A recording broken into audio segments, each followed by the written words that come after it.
I am a medium who, through this YouTube channel, will share with you all of the lessons and basically lives I have lived through getting in contact with some fierce, phenomenal women in history. And this channel is the definition of fuck around and find out for me in my journey with mediumship. And it's a very vulnerable thing to be here talking about this type of ability. But, here I am. I'm trusting that somewhere out there are people that need to hear the message from these women. And it's rocked my world. It's completely rocked my world. And today we're talking about Qiu Jin, who is basically the Joan of Arc of China. And my process with her was I started with her on my list of women to talk to because I have a whole list. I'm writing a whole book. And she was one of the first. And I struggled for weeks trying to get any sort of response or answer from her. And especially because this was at the beginning of my journey, I was confused and thought maybe I was doing it wrong or she just really didn't want to talk to me. Because as I'll explain throughout this whole channel, it's a whole process of mediumship and getting in touch with these women. And some women just aren't wanting to talk, aren't wanting to be in this process of writing poetry with me, are really guarded and don't really want to show me their guidance in their life. So I thought maybe, I was sure that was her, because she didn't say anything for 7 months. And then about 2 weeks ago, she came roaring in like a storm. And the title of the poem that I'm going to read for you today is Qiu Jin Doesn't Speak to Me for 7 months, because that was our process. And what she told me when she finally did come and have a conversation was that she had to learn to trust me, and I had to earn her trust, and I had to prove myself basically, and prove that I was committed to telling the true, fierce, real stories of these women, not the history book stories that disempower them or get them wrong or focus on their marriages or their beauty or all the wrong things. That's not really who these women were and what they stood for. So I had to go through the process of working with about probably like 20 other women before she finally was like, okay. And she came in raging.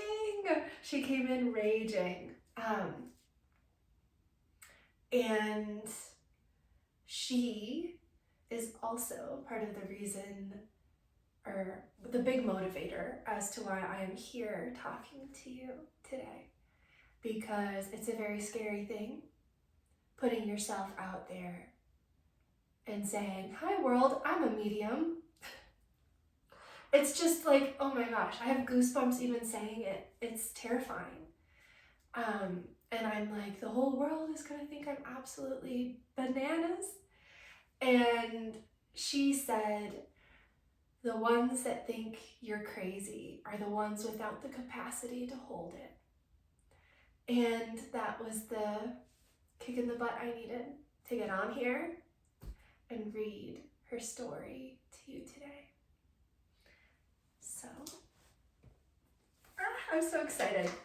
So I know that you might not have heard of her before, so I'm going to tell you all about her before I dive into her poem.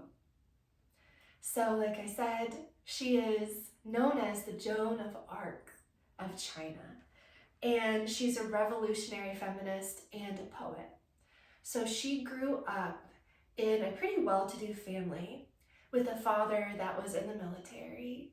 And her father taught her martial arts, let her ride horses, let her drink wine, do all these things that in China at the time were reserved solely for men.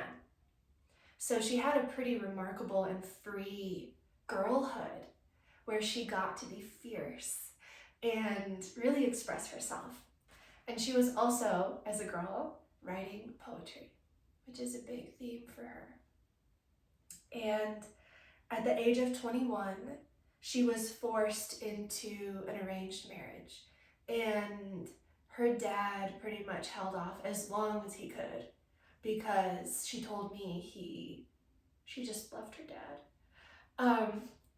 She told me he was like trying to hold off, knowing that she has such an independent spirit and not wanting to squash that and kind of give her up to another man who might not allow that or allow her to be herself, and kind of like squash her spirit.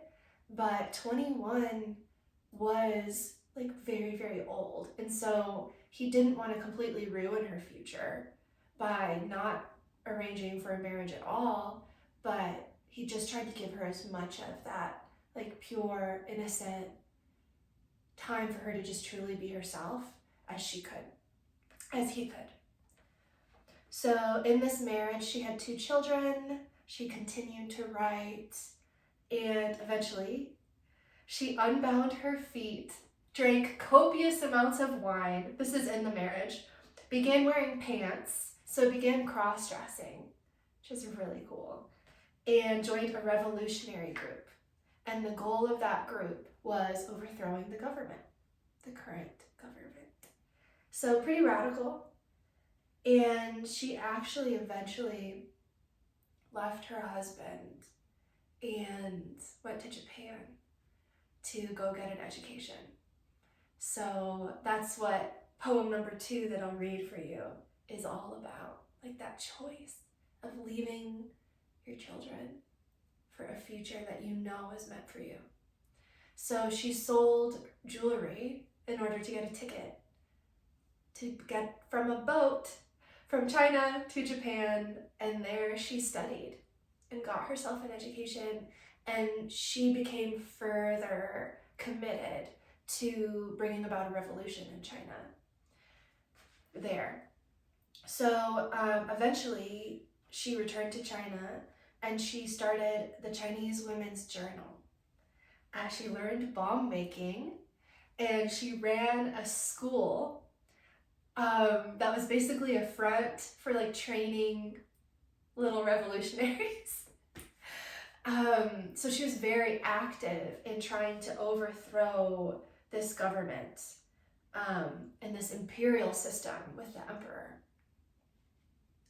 So eventually her school was discovered and the people that were running the school with her were found out and they were executed. And so she's here in this moment like, I know they're coming for me next. And she had time to run. She could have ran back to Japan. She could have like cut her hair and changed her identity and hid, but she chose to stay. And that decision is the most important decision of her entire life. Not just because of her death, but because of what happened to China because of her decision. She decides to stay. The government comes, takes her, they take her to her home village, and they behead her publicly in her home village. And that beheading was the straw that broke the camel's back for the people of China to galvanize and rise up against the government. and it led to the overthrow of the empire in 1911, just a few years after she was executed. And something that's interesting to me is all the articles online said she was 31 when she died, so very, very young. But she was telling me she's 32, so I don't really know what to do with that. But yeah, she's 32. So that's a very young to lose your life for an idea that you believe in. And it's really kind of a devastating, not kind of, it's devastating, this story in her life. But there's so much strength.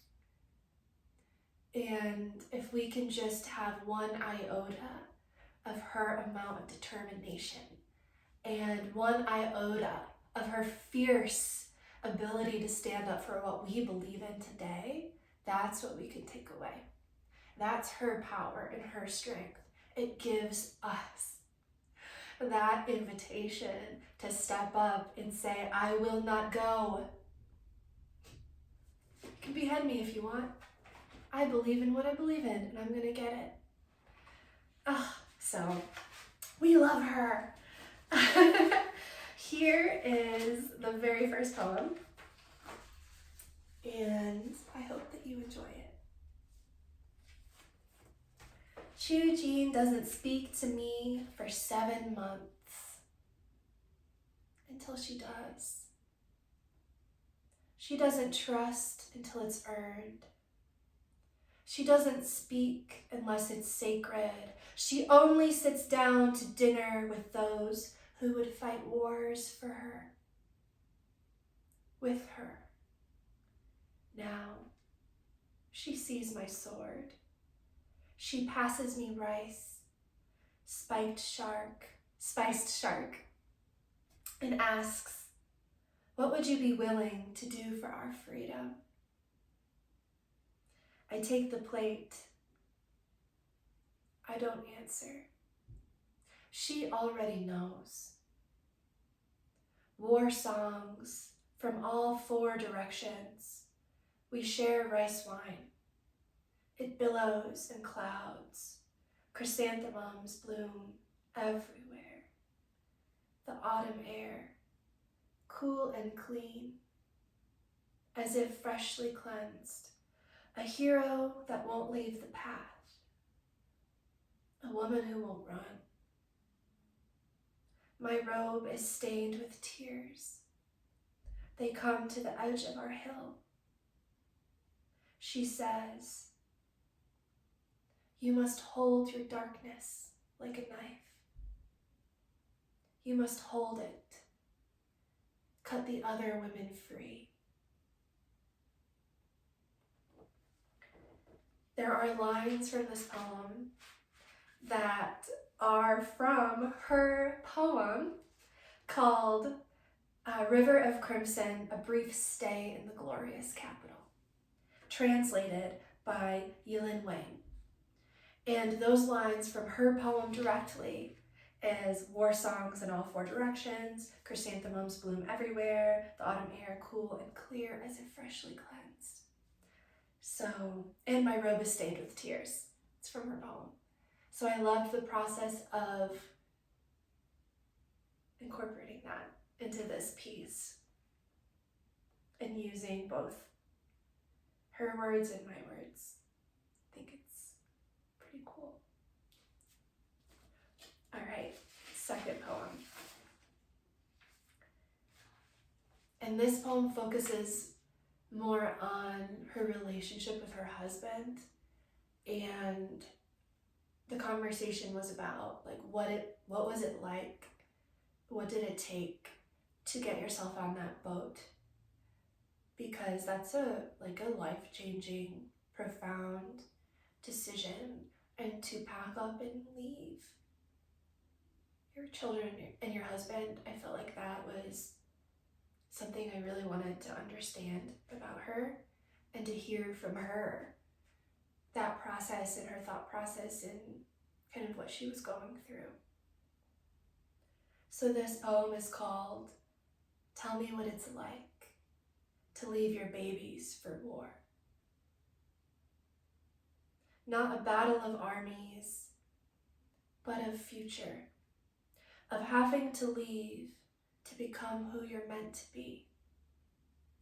Living and dying in his house never would have been enough.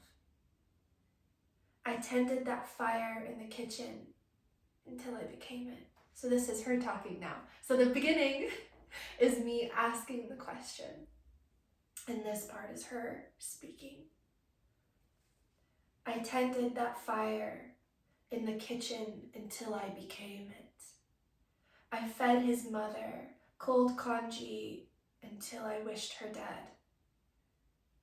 I washed his floors, I fed his children from my breast, I beat his fabrics clean, I let him have me until I couldn't anymore. Yes, I took the boat, sold the jade bracelets my grandmother placed on my body as she was dying, sold her earrings. She would have wanted me free. I enjoyed selling the ring. He never read my poetry. I sailed east to Japan, and I would do it again in every life. He couldn't love me with unbound feet. He couldn't love me. The revolution could. The boat builder's hands, an entire country. The knife loved me best. He must learn to sleep without me now. He must unlearn my name and my people. My people will sing it an anthem from this harbor on. Those are her two poems. Yeah, the second one I was like, oh my goodness, I'm getting so much tea about your marriage, and I feel like I was in the marriage at that point, like after the conversation. Wow. So we love her. I love her lesson on resilience, choosing yourself, and especially with that last poem, knowing when to leave. We leave when love is no longer being served. We leave to go find the future that's meant for us. She found it. I hope you do too. I hope I do too. And I hope you enjoyed these poems. And I'll be back with more incredible women with very beautiful, heartbreaking, powerful lessons for us to learn from. So, feels weird to say this, but subscribe, follow me, like if you want to hear more stories. I'll be discussing and reading poetry from conversations with women like Frida Kahlo, Georgia O'Keeffe, Cleopatra, Nefertiti, Eartha Kitt, all of these incredible women. So I hope to see you back again, and I'm sending big